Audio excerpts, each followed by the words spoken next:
ফরিদপুরে আওয়ামী লীগ নেতা অবসরপ্রাপ্ত মেজর আতম হালিমের গাড়িবহরে হামলা চালিয়েছে স্থানীয় সংসদ সদস্য সৈয়দা সাজিদা চৌধুরীর সমর্থকরা।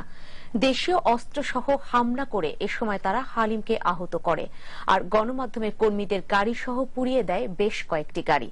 ফরিদপুরের বালিয়াগট্টিতে গাছ ফেলে ব্যারিকেড দিয়ে এই আক্রমণ চালায় তারা। এই ঘটনায় আহত হয়েছে ৩০ জন। ফরিদপুর প্রতিনিধি জাহিদ রিপনের রিপোর্ট, জানাচ্ছেন ফাল্গুনী দত্ত।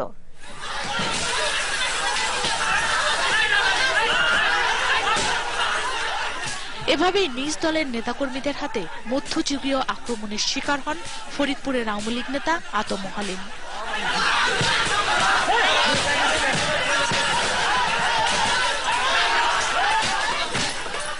সকাল 11টার দিকে গাড়ি বহর নিয়ে নিজের নির্বাচনী এলাকা সালথা ও নগরকান্দা এলাকায় যাচ্ছিলেন।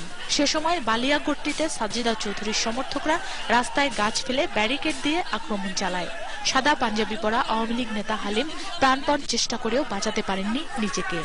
সাজিদা চৌধুরীর সমর্থকরা পিটিয়ে কুপিয়ে গুরুতর আহত করে তাকে।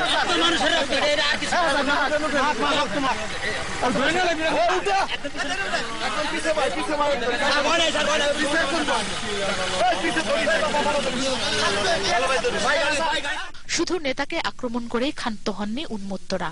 গণমাধ্যমের গাড়ি ভাঙচুর করে আগুনে পুড়িয়ে দেয় বেশ কয়েকটি গাড়ি।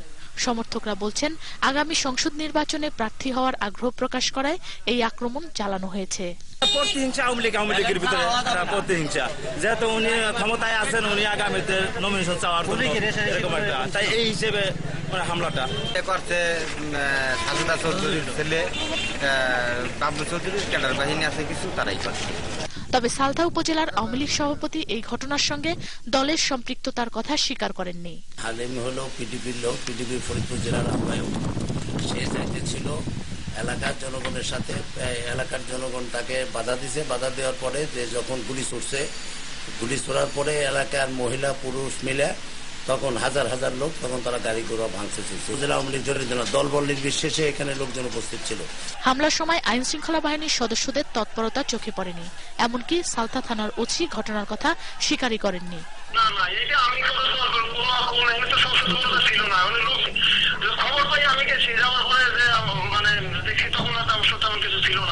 আহত অবস্থায় মেজর অবসরপ্রাপ্ত হালিমকে প্রথমে ফরিদপুর মেডিকেল কলেজে ও পরে ঢাকার সিএমএইচে ভর্তি করা হয়।